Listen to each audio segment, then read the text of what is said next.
So, with this kind of background, as I mentioned about how in Kollywood, both Ajith and Vijay brought the standards lower than before. If anybody don't agree, can really look at the kind of films they made.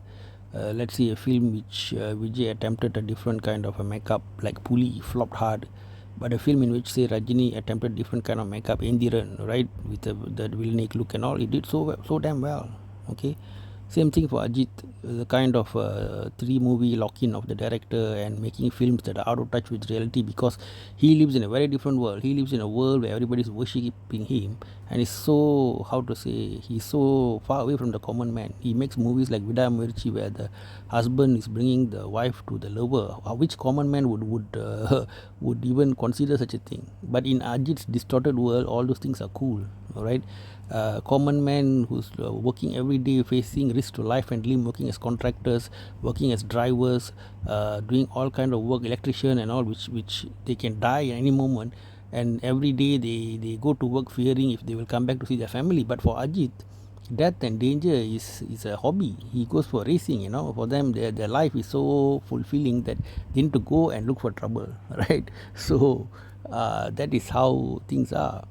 But the if you want to give, just like I say, which is positive is discipline and single-mindedness. Well, Ajit is somebody who's like how to say, he's not too manipulative like Vijay. He talks directly. For example, even for Chief Minister Karunanidhi, he just talked to him directly, saying that we are being pressurized to come to these kind of events as stars.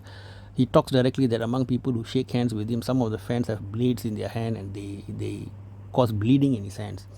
Many stars will not open up because they don't want fans to get upset or negative news and so on.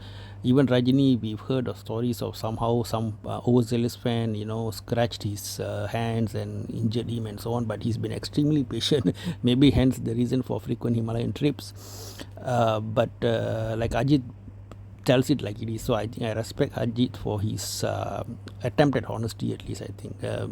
In various parts of his life, he's tried to do that, although it's often unpopular. That's one funny thing about the world. Truth is usually hated and unpopular, but after everything is over, once the conmen have won, conman manipulators means like, I don't put Vijay conman manipulator in a negative way, but to succeed, unfortunately, that seems to work, you see. So that's why in cinema and it works, and he's trying to do things like that in politics as well. So Vijay is more manipulative. He tries to please people, please the fans in a certain way, please the politicos like Jayalalitha and all in a certain way, whereas Ajit is more in your face, take it or leave it, this is right, this is wrong.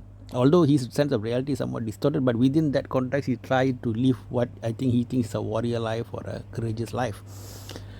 So both got their admirers, right? So because if you love someone, you're gonna justify whatever they are.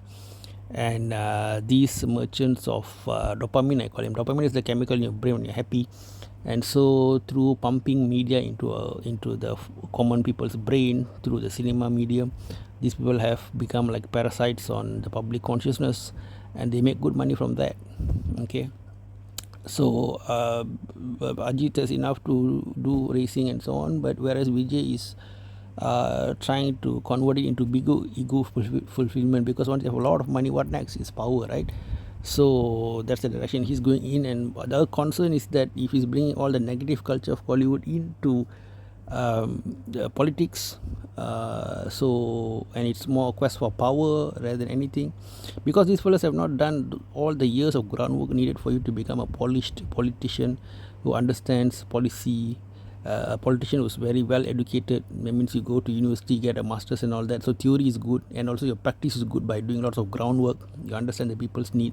Only then you can become a great politician. Otherwise, you just have a group of fans. You or even organize an event that causes so many deaths. How are you gonna govern a country? So this is the question for everybody.